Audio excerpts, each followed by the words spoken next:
Mark Carney's victory, a bold stand against Trump in Canada's elections. In a stunning turn of events, Canada's Liberal Party has emerged victorious in the national elections, granting Mark Carney a full term as Prime Minister. This seasoned economist and policymaker is set to steer the nation through challenging times, as reported by CBC/Radio Canada. The final results are expected to be released later today or early tomorrow, but the voters' choice marks a remarkable comeback for the Liberal Party, which just months ago seemed destined to lose to the Conservative Party led by Pierre Poilievre. Carney, who has been in office since March following Justin Trudeau's resignation, has positioned himself as the anti-Trump candidate, and his campaign has resonated deeply with voters. Many have described this election as the most significant of their lives, largely due to the influence of U.S. President Donald Trump.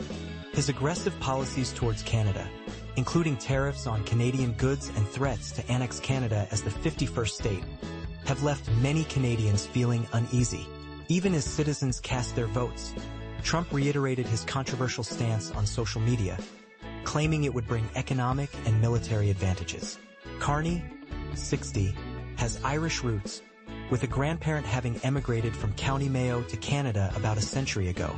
He proudly displays an old map of Mayo in his office, a nod to his heritage. Although he obtained Irish citizenship in the late 1980s, he recently announced plans to renounce his citizenship in both the UK and Ireland, believing that as Prime Minister, he should hold only Canadian citizenship. For years, Poilievre and the Conservatives dominated the polls, criticizing the Liberals and Trudeau for leading Canada into economic turmoil.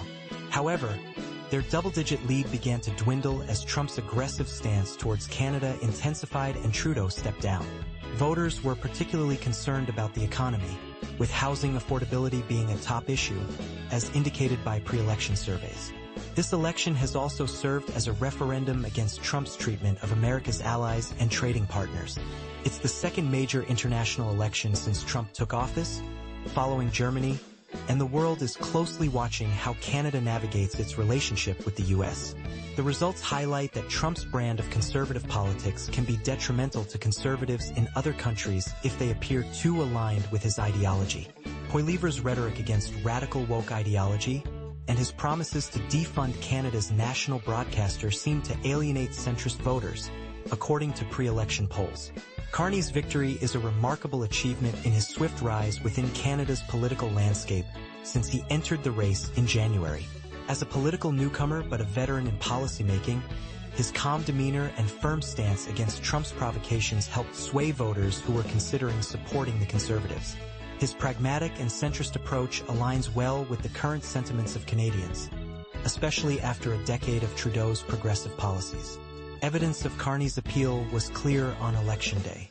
With a background as a Harvard and Oxford-educated economist, he previously served as the governor of the Bank of Canada during the 2008 financial crisis and the Bank of England during Brexit. He has also been a prominent advocate for climate-conscious investment. Despite his victory, Carney faces significant challenges ahead.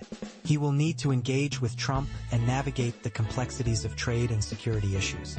Additionally, he must demonstrate that his economic expertise can effectively address Canada's sluggish growth and high unemployment rates.